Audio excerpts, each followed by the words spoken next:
ഇറങ്ങുകയാണെങ്കിൽ നല്ലൊരു ദുബായ് ചായ ഉണ്ടാക്കി തരാം. ദുബായ് ചായ തന്നെ കുടിച്ചാൽ മതി. എനിക്കിത് ഓട്ടം ഉണ്ട്, രാത്രി കാണാം. ഒരു ഞായറാഴ്ചയെങ്കിലും റെസ്റ്റ് എടുക്കണത്. കഴിഞ്ഞ ആഴ്ച മുഴുവൻ റെസ്റ്റ് ആയിരുന്നു.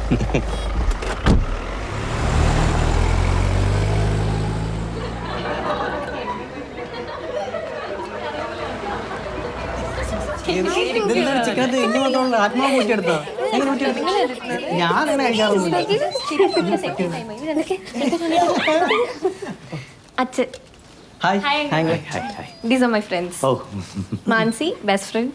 അയ്യോ അങ്ങനെ പറഞ്ഞാൽ ബാക്കിയുള്ളവർ ബെസ്റ്റ് ഫ്രണ്ട്സ് അല്ലാന്നല്ലോ, എല്ലാവരും ബെസ്റ്റ് ഫ്രണ്ട്സ് തന്നെ. അല്ല, നീ നേരത്തെ പറഞ്ഞിരുന്നെങ്കിൽ ഞാൻ പുറമേ ഫുഡ് എന്തെങ്കിലും മേടിപ്പിച്ചേനെ. ഇല്ല സാർ, ഞങ്ങൾ ഫുഡ് ഓർഡർ ചെയ്ത് കഴിച്ച് ചെറിയൊരു ഹൗസ് പാർട്ടി ആയിരുന്നു. കമ്പൈൻ സ്റ്റഡി ആയിരുന്നു. അത് നെക്സ്റ്റ് വീക്ക് അങ്കിൾ, ഞങ്ങൾക്ക് ഒരു എക്സാം ഉണ്ടായിരുന്നു, അപ്പൊ അതിന്റെ പ്രിപ്പറേഷൻ. ഓ, എന്നാ പിന്നെ നിങ്ങൾ ഞാൻ അങ്ങോട്ട്. അല്ല, ഞങ്ങൾ ഇറങ്ങും അങ്കിൾ. ആണോ? ലേറ്റ് ആയിരുന്നു. Bye bye bye. എന്റെ ബാഗ് ഒന്ന് എടുക്കണേ. Bye bye bye. ഇത് ഞാൻ എടുക്കണേ. നിങ്ങൾ ഇതെടുത്തേ. ഓ ഓക്കേ, ബൈ. അപ്പൊ എത്തിയിട്ട് വിളിക്കാം. ബൈ അങ്കിളെ. Uncle bye. കമ്പൈൻ സ്റ്റഡിയും ഫ്രണ്ട്സിന്റെ വീട്ടിലുള്ള കൂടുതലൊക്കെ ഇപ്പോഴത്തെ കുട്ടികളുടെ പതിവാ. നന്ദേട്ടൻ അതിന് പാനിക്കാവുന്ന എന്തിനാ? പാനിക്കാവണതല്ല, എങ്കിലും ഈ ആൺകുട്ടികളുമായിട്ട് ആവശ്യത്തിൽ കൂടുതലുള്ളൊരു ഇന്റിമസി അത് അത്ര നല്ല കാര്യമായിട്ട് എനിക്ക് തോന്നണില്ല. ഇപ്പോഴത്തെ പിള്ളേർ നമ്മളെക്കാൾ ഫോർവേഡായി ചിന്തിക്കുന്നവരാ. അവരത്രയ്ക്ക് ഫ്രീ ആയി പെരുമാറുന്നത് അവരുടെ മനസ്സിൽ കള്ളത്തരമില്ലാത്തത് കൊണ്ടാ. അതെ, കണ്ടിന്യൂസ് ആയി മിസ് കോൾ കണ്ടപ്പോൾ ഞാനാകെ അങ്ങ് പേടിച്ചു. ഇവിടെ പാക്കിങ്ങിന്റെ തിരക്കിലായിരുന്നു. സേവിയർ അങ്ങളുടെ വീട്ടിൽ നിന്ന് പോന്നു. ഓ, ഓഫീസിൽ നിന്ന് ഞാൻ എത്തുമ്പോഴേക്കും ആൻറ്റി ഡിന്നറൊക്കെ ഉണ്ടാക്കി കിച്ചണൊക്കെ ക്ലീൻ ചെയ്ത് വെക്കും. എനിക്കൊന്ന് ഹെൽപ്പ് ചെയ്യാൻ പോലും പറ്റുന്നില്ല, ഗസ്റ്റായിട്ട് താമസിക്കുന്ന പോലെ. കറക്റ്റ് ടൈമിൽ ഫാത്തിമയുടെ റൂംമേറ്റ് ഇവിടുന്ന് സ്ഥലം മാറിപ്പോയി. ഞാൻ ബാഗും പെട്ടിയെടുത്ത് നേരെ ഇങ്ങ് പോന്നു. എത്തി ഒന്ന് സെറ്റിലായിട്ട് വിളിക്കാമെന്ന് വിചാരിച്ചതാ. സത്യത്തിൽ തിരക്കൊക്കെ മടുത്തു നന്ദേട്ടാ. വീട് നിങ്ങളെയൊക്കെ മിസ് ചെയ്യുന്നു. പക്ഷേ മക്കളുടെ കാര്യത്തിൽ എപ്പോഴും പേരൻസിൻ്റെ ഒരു കണ്ണ് വേണം.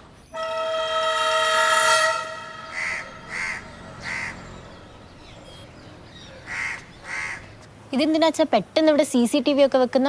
സെക്യൂരിറ്റിക്ക് വേണ്ടിയല്ലേ അപ്പൂ. അന്ന് കള്ളം കയറിയ ദിവസം ഈ സാധനം ഇവിടെ ഉണ്ടായിരുന്നെങ്കിലേ അച്ഛന് ദുബായിൽ ഇരുന്നുകൊണ്ട് അത് മൊബൈലിൽ കാണായിരുന്നു. ഓ പിന്നെ പാതിരാത്രിക്ക് ഉറക്കം ഒഴിച്ച് അച്ഛൻ ഇത് നോക്കിയിരിക്കുകയാണല്ലോ. ഇനി അഥവാ കണ്ടാൽ തന്നെ അവിടെ ഇരുന്ന് ടെൻഷൻ അടിക്കാന്നല്ലാണ്ട് വേറെ എന്താ ചെയ്യാ? അച്ഛൻ ഇനി ഇവിടെ തന്നെ ഉണ്ടല്ലോ. ഇനി ഇവിടെ നടക്കുന്ന കാര്യങ്ങള് അച്ഛൻ ഫാക്ടറിയിൽ ഇരുന്നുകൊണ്ട് കാണും.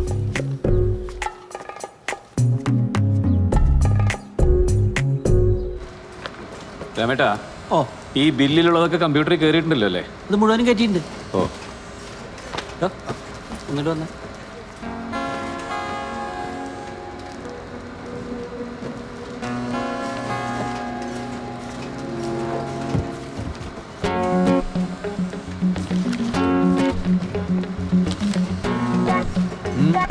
आपकी बेटी है?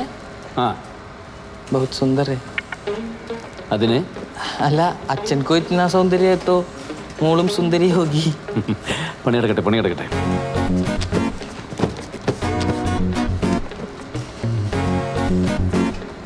ഓടാ.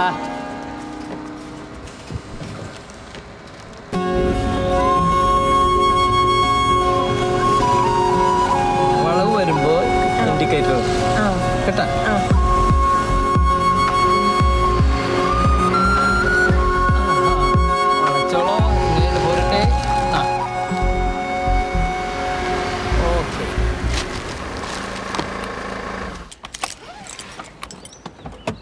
ഇതിനാണ് മോളെയും കൊണ്ട് ഐസ്ക്രീം മേടിക്കാൻ പോക്കല്ലേ?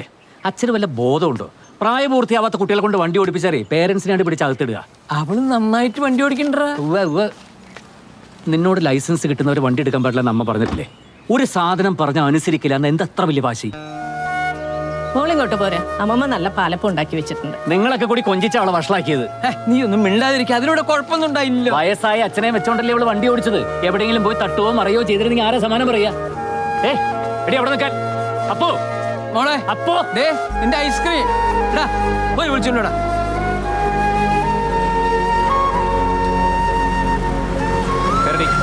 ഞാൻ നടന്നു പോയിക്കോളാം. കേറാനല്ലേ പറഞ്ഞത്?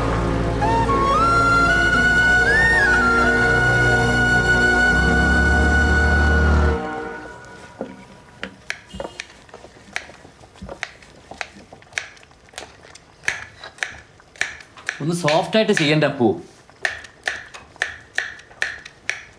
ഈ ടീനേജ് എന്ന് പറയുന്നതേ നമ്മുടെ ക്യാരക്ടർ രൂപപ്പെടുന്ന പ്രായമാണ്. അനാവശ്യമായിട്ടുള്ള വാശിയും അനുസരണക്കേടൊക്കെ ഇപ്പോഴേ നിയന്ത്രിച്ചില്ലെങ്കിൽ പിന്നീട് നിനക്ക് പോലും നിന്നെ തിരുത്താൻ പറ്റാണ്ടാവും. അച്ഛനോട് വരുന്നവരെ എനിക്ക് കുഴപ്പമൊന്നും ഉണ്ടായിരുന്നില്ലല്ലോ. ഓ, അപ്പൊ എന്റെയാണോ കുഴപ്പം? ആയിരിക്കും. 14 കൊല്ലമായിട്ട് അച്ഛൻ തരാതെ വെച്ചിരുന്ന അടിയൊക്കെ എന്റെ മോള് ഹോൾസെയിലായിട്ട് മേടിക്കുന്ന തോന്നുന്നു.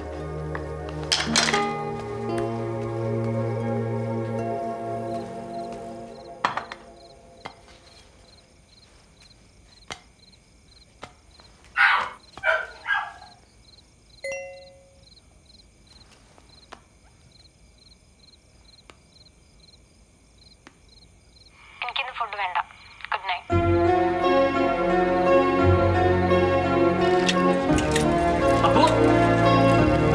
അപ്പോ ലഞ്ച് ബോക്സ് എടുത്തില്ല.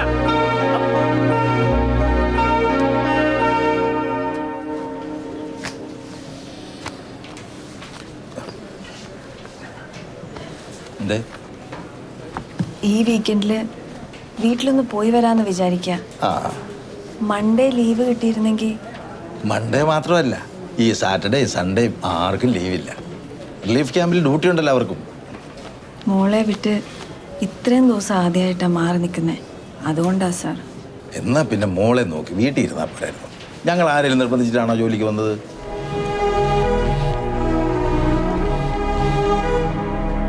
ഈ ഓഫീസ് ഒരു എമർജൻസി സെന്റർ കൂടിയാണ്. അത് ഓർത്താ കൊള്ളാം. ഒരു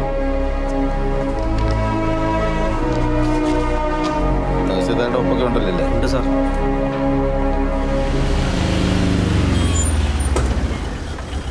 ഇനി കമ്പനിയിലേക്ക് തിരിച്ചു പോകണ്ട. വണ്ടി വീട്ടിലിട്ടിട്ട് രാവിലെ കൊണ്ടുവന്നാൽ മതി. ഡാമേറ്റിനോട് ഞാൻ പറഞ്ഞോളാം.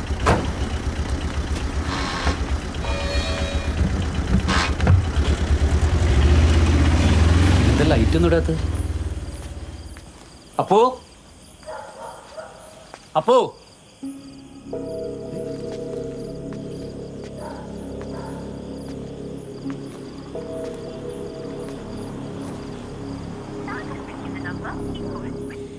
ഇന്നിവിടെ കുറച്ച് ഗസ്റ്റ് ഉണ്ടായിരുന്നു. തന്നെയല്ല, നന്ദൻ വൈകുന്ന കാര്യം പറഞ്ഞില്ലല്ലോ, അതുകൊണ്ട് ഞാൻ അങ്ങോട്ട് പോയില്ല. വിളിച്ചിട്ട് കിട്ടുന്നുമില്ലേ? ഏതെങ്കിലും ഫ്രണ്ട്സിന്റെ വീട്ടിൽ കാണും. അല്ല, കാണും. ലോറൻസ് വരുമ്പോ പറഞ്ഞാൽ മതി.